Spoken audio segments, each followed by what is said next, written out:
대학교 1학년 때 영어학원에서 최저 시급을 받고 단어 채점 알바를 하기로 했단 말이야. 근데 갑자기 원장님께서 나한테 강사일까지 시키시더라고. 근로계약서에 이 내용이 적혀 있었던 거 맞아? 근데 있잖아. 그런 자료가 있어도 해결이 안 되는 상황에는 도저히 방법이 없는 걸까? 왜 그분들은 법적으로 노동자성을 인정받지 못하는 걸까? 그 이유는 정말 간단해.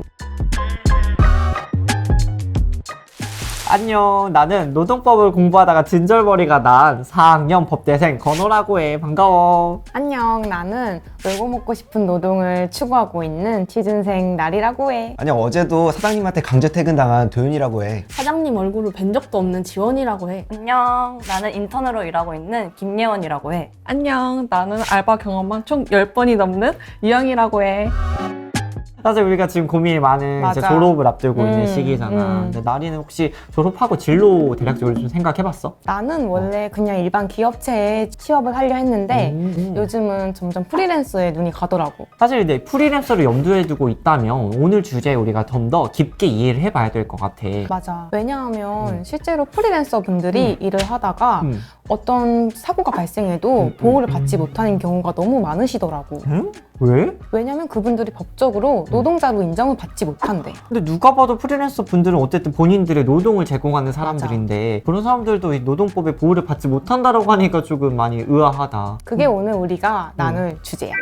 좋아요. 이 프리랜서도 뿐만 아니라 사실 우리나라에서 대다수의 많은 노동 형태들이 있잖아. 맞아. 근데 겉보기 그분들 다 열심히 일을 하고 있지만 그분들이 실제로는 이 노동법의 보호를 받지 못하는 경우가 굉장히 많다는 사실. 그래서 내가 알아보니까 우리가 알고 있는 택배기사분들 있잖아. 나는 그분들이 회사에 소속된 직원이신 줄 알았는데 개인 사업자시더라고. 그래서 일을 하다가 사고가 나셔도 치료를 개인 사비로 해야 한다 하시더라고. 아니 일단 일을 하지도 못하고 거기에 일을 하다가 다치시기까지 하는 것만으로 서러운데 거기에 자신의 돈으로 좀 치료를 해야 한다라고 하니까 좀 그치. 마음이 좋지도 않고 빨리 맞아. 이 문제가 조속히 좀 해결이 돼야 될 것 같아. 그럼 아까 사례에서 왜 그분들은 법적으로 노동자성을 인정받지 못하는 걸까? 그 이유는 정말 간단해. 우리나라에서 정해지고 있는 현행 노동법상 그분들을 근로자로 인정을 하지 않고 있기 때문이 대부분이야. 맞아. 내가 알아보니까 택배기사, 배달라이더, 아니 웹툰작가, 방송작가 등등 다양한 영역에서 노동자성을 인정받지 못하시더라고. 맞아. 나를 그럼 내가 여기서 질문 하나 해볼게. 그분들이 근로자로 인정받지 못하는 이 노동법에서 정하는 근로자의 요건에는 어떤 것들이 있을까? 내가 알기로는 노동자에 대해서 법적으로 그냥 딱 한 줄로 정의하고 있더라고. 맞아. 근데 그것뿐만 아니라 더 조건이 5가지로 세분화되어 있는데 좀 내가 보기엔 어려웠던 것 같아. 엄청 복잡해. 그래서 우리가 여기 지금 화면으로 준비를 해놨습니다.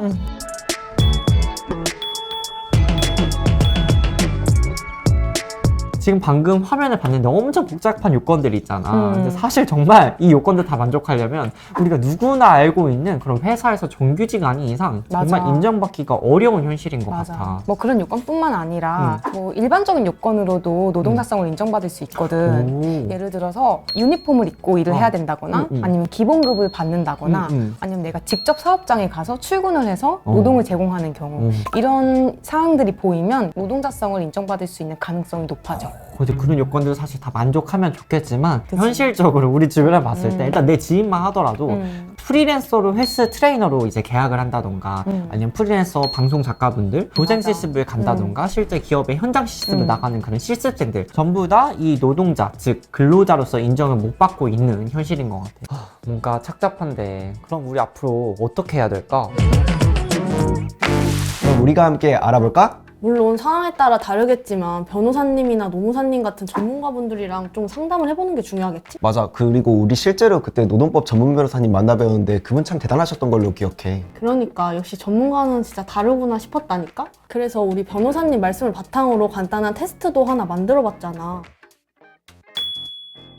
근데 그 테스트가 실제로 100%는 정확하지 않잖아. 그래서 내 생각에는 테스트 이후에 전문가분 상담을 받아보는 게 좋을 것 같아. 특히 우리 같은 비전문가들은 직업명만으로 근로자성을 판단하기 좀 어렵겠지 아무래도? 그 실제로 같은 직업이라고 하더라도 근로자성이 인정될 수도 있고 안 될 수도 있다고 하더라고. 관련 자료들은 무엇이 있을까? 내가 알기로는 근로계약서, 취업규칙, 급여명세서 등이 있다고 하더라고. 그런 자료들이 있으면 근로자성을 인정받는 데 중요한 인증 자료가 될 거라고 생각해. 진짜 혹시 모르니까 조금씩 차곡차곡 모아놔야겠다. 근데 있잖아. 그런 자료가 있어도 해결이 안 되는 상황에는 도저히 방법이 없는 걸까? 근로자성을 인정받지 못하더라도 해결할 수 있는 법이 있지 않을까? 근로자성 인정이 안 돼도 법의 보호를 받을 수가 있어? 내가 알기로는 민법, 동정거래법, 하도급법이 있다고 하더라고. 그러니까 근로자성을 인정받지 못한다고 하더라도 그 법이 있으니까 관련 기관이나 전문가분들께 상담을 받아보는 게 좋을 것 같아. 그런 걸 알고 있는 게 중요하겠다. 근데 우리가 지금까지 이야기한 건 상황이 발생했을 때 나오는 대처 방안이잖아. 그러면은 그 상황을 본질적으로 해결할 수 있는 방법은 없는 걸까?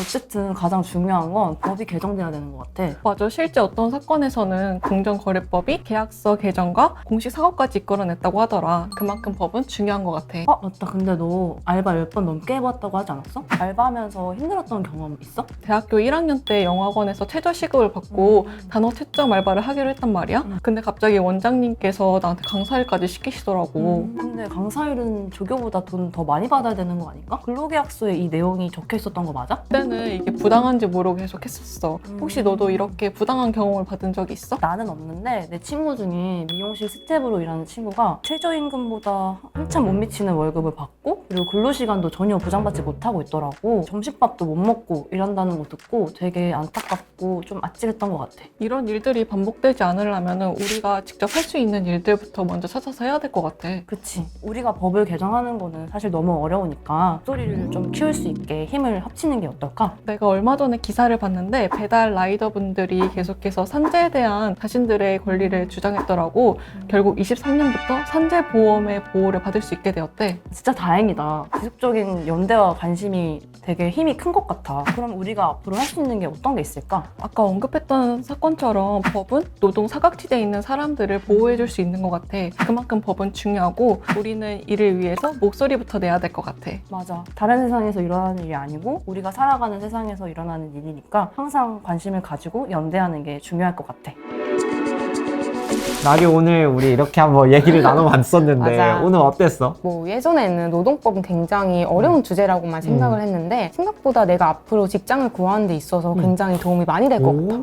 근데 나도 마찬가지인데 음. 우리 일단 이 현재 이 노동법 그리고 근로자 여건이 사실 다 남 얘기인 줄만 알았거든. 맞아 맞아. 근데 생각보다 이 청년 노동자들이 많은 피해를 입고 있다는 걸 좀 알게 되었고 거기서 나도 이제 많은 경각심을 느끼고 앞으로 이 노동법 개선을 위해서 우리의 목소리를 좀 내야겠다 약간 이런 생각이 나도 들게 됐어. 그럼 도윤아 오늘 어땠어? 나는 일단 근로자성 인정받는데 이렇게 까다로운 조건이 적용되는지는 몰랐는데 굉장히 놀랐어. 그리고 심지어 근로자성을 인정받지 못한다고 하더라도 구제받을 수 있고 도움받을 수 있는 수단이 있다는 거에 대해서 굉장히 인상적이었던 것 같아. 나도 근로자성 테스트를 해보니까 내가 근로자성이 인정되지 않더라고. 그래서 오늘 배운 내용이 되게 유익했던 것 같아. 이번 영상이 도움이 되셨다면 좋아요와 댓글 남겨주면 큰 힘이 될 것 같아. 우리가 자유롭게 일할 수 있는 그날까지!